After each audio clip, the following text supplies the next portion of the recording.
and take one. Take one. Take one. Alright. Hey guys, I'm Wallace McDonald. I am artist in repertoire with Raveolution Records, and I'm sitting here with our premier artist, Phanieste. Phanieste, say hello to all your fans out there. Hey guys, I'm Phanieste. Alright, I've noticed you got a bit of a mushroom on your shirt. What can you tell me about that right off the top? This is my house. This is a collaboration of many people over a course of 15 years, roughly, give or take, in conjunction with a lot of people coming together as artists and getting to explore their craft in a safe space. And we have hosted events, we've hosted parties. I am very recently, in comparison to how long the Mushroom Manor has been practicing or playing with each other, I'm still quite new, although I do live here and I do my best to facilitate for other artists, and I get to play myself. So yeah. I think I've been around a few of these debaucherous parties as well. This is the office area of the Mushroom Manor, my office area of the Mushroom Manor. So it does hold quite a good energy for me in my creative space. Cool. So now we talked about the shirts and where you live. Who are you? Who are you, Phanieste? Tell me about yourself. Well, I discovered Phanieste through. I've been exploring electronic music and mixing and playing and being really creative for about 12 years now, I believe, since my first coming out party, if you may. And I was gifted the name Phanieste by a very good friend of mine, and we took the words from my name and we moved them around and we created this amazing alias that has stayed with me for that long. I think you can't get rid of it, can you? I choose not to, because I really enjoy seeing people's reactions on how they choose to pronounce it. What are some of the pronunciations that... My favorite is Fantasy. Beyond favorite. I am officially Fantasy on the CHLY Nanaimo radio, and I've been that way for a long time. So here you got it from Phanieste's mouth, for anybody out there wondering about pronunciation. Fanny. Alright, excellent. So, no more excuses, okay guys? Yeah, I will. Alright, so what do you do when it's not just music? What else do you do in this world? I work my best to encourage others to see the light within themselves. Oh. So my day job is being a resource for people to find different tools to better themselves and to improve themselves, and it's really all about self-empowerment is my biggest area of where my energy goes. That sounds pretty familiar. That's my day job. Day job. Yeah. All right. So, would you say that that's kind of your background? What is your background when it comes to music and life? So my background with music comes from a very dirty garage with a pretty car that had a cover over it and a couple CDJs, and us sitting there for hours and hours upon end doing what young people do in garages. Listening to breakbeats. Lots and lots of breakbeats. And from there, my investment, like my entire being, got captivated with this energy exchange from these different artists, plus a DJ coming in and then manipulating those artists and what they're doing. So from there, I really jumped on the bandwagon, and I had gear that was easily accessible to me. So I took very much advantage cassette. And I got 3 tracks on vinyl. So I had I got 3 pieces of vinyl, so I had about 6-7 tracks. And I played those solid on turntables for 6 months. All right. 6 months before I allowed myself to turn to a more convenient tool, such as Serato. Or sync button. No, I never used the sync button. Right. And even thank you, Skian, even when I turned to Serato, the computer screen would get closed and I would have to use my ears. And I did that for a solid year before I even thought about coming out as an artist or as a person of expression for other people to take from. So would you encourage others that are aspiring DJs themselves to use that same method? Or? Oh yeah.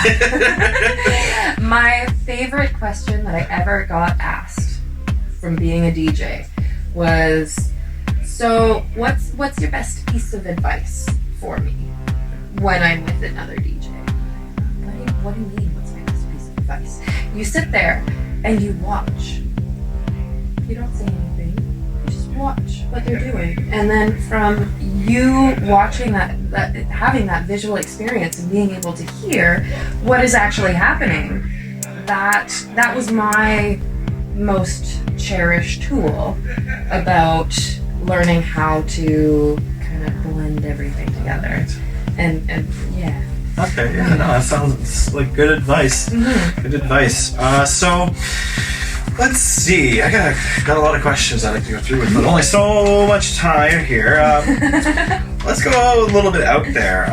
Maybe not, but just with you. This question, as an artist as a whole, as a person, what role do you think an artist has in society? I know it's a deep one. I love it. I love it. With someone, I've thought about this a lot this week, actually, with the experiences that we have had. I have felt so invigorated by allowing myself to express and create something. And I find so many people have the mentality or are experiencing a mentality where they feel like they can't be an artist because they don't have that center of creative expression. And I for a long time I felt like that. Even though I was doing expressions, I was doing events, I was being really present and facilitating other people in an area that was the music scene. And this past week of surge of being amazing, this last few months actually has just been such an awesome experience to jump out and be out of my comfort zone, and then to have all of this rippling back at me by all of these people that have been influenced by what I shared with them. And it's a really amazing feeling, right in the heart. Yeah. so gratifying in a sense. And that is my food, that's my fuel to do it again. And to do it again. And to do it again. And I'm so pumped on it. It definitely gave me made my hair raise on end when I saw you playing out your track for the first time. Yeah. So how was that for you? Oh my gosh. Holy man. I watched that video and there have been a lot of moments in my life, in my childhood more so. My father, he dubbed me Squeaky. When I was growing up, my name was Squeaky. That was my pet name. Okay. And I have not heard myself squeak that much in a very long time. Yeah, I didn't want to say it, but yeah. I was so excited, and the groans that were coming out of my mouth, I had no idea that that's what they sounded like, and that's really kind of cool that I had taken Emma had taken the video for us so that we could share that moment, even though we weren't in there together. Unfortunately. What was the inspiration behind this work? Behind this work? Yeah, behind the work we did. Behind the work we did. Oh my goodness. The track. So when Brent asked me to come and create with him, it was something that I've never done before. I've spent many hours and days and weeks listening to other producers put together their creations, although I'd never given myself the chance to do that. It was not something that was on the top of my list of things to do. And then you presented it to me, and you asked me in such an amazing way that I couldn't say no. It was one of those experiences, like, you cannot give up this opportunity. And then to get to spend time in my element with somebody that I appreciate and admire so much, I was honored. I was thrilled. And the entire experience was awesome. It was so good, and I felt like throughout that experience, I got to learn more about what I like, what makes me tick. And to have somebody so amazing facilitate that with me was such a pleasure. And I'm so excited, like, I'm hungry to do more with you. Is it time now? Yeah, I think we got some more. We got definitely there's gonna be a lot more Phanieste collaborations here in the future. Absolutely. Yeah. It was a great experience for myself as well. Yeah, so I have had a lot of people that say that they want to create with me, and a lot of people want to collab, all that stuff. But when it comes down to actually following through on something, Phanieste here is actually like, yep, let's get it done. And so we set the time, and she showed up. Yep. So that's the most important thing out there, is to show up. As far as I'm concerned, and that goes for myself too. I know we're supposed to talk about you, but as far as showing up for yourself every day, showing because when you are a producer in a creative field, it doesn't matter if it's music, if it's art, you need to show up for yourself in your studio every day. And some days you really don't feel like it, and some days you don't get much out of it. But as long as you keep showing up, you're doing something right. And so thank you for actually showing up and actually doing the homework I asked her. And so I asked her to come up with just one word or one emotion that you want to express. And I believe it was influence, right? Yeah, influence. So it's very fitting, because we both, I felt, but we both influence each other's with our choices. Yeah. And as you said there earlier, that influence is going to have a ripple effect throughout our local community and the global community. Because, we get to share it with everybody. Yeah. Right? Yeah. So we got time for a couple more questions here. So maybe we should get some fun ones in here. Okay. What food or drink inspires you? Speaking of inspiration. Ningxia. What? Ningxia. Bless you. What is she saying? Ningxia. Okay, what is that? It is a juice from Ningxia, China, which it's like goji berries, except for it is wolf berries.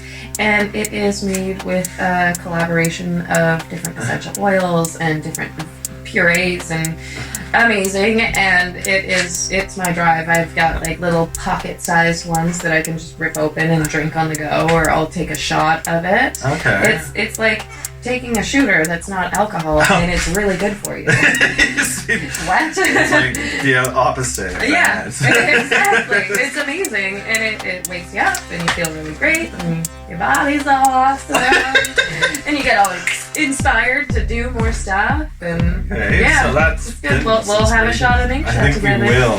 All right. So maybe one more question here for you. Let's see. So, what is your dream project? What's my dream project? Ooh. Oh, I don't know if I can think of that one on the spot. No, it's all good. That's okay. We can go on to another question. Let's see. What's one of your most inspirational places? To be honest, it's this place. It's this place right here.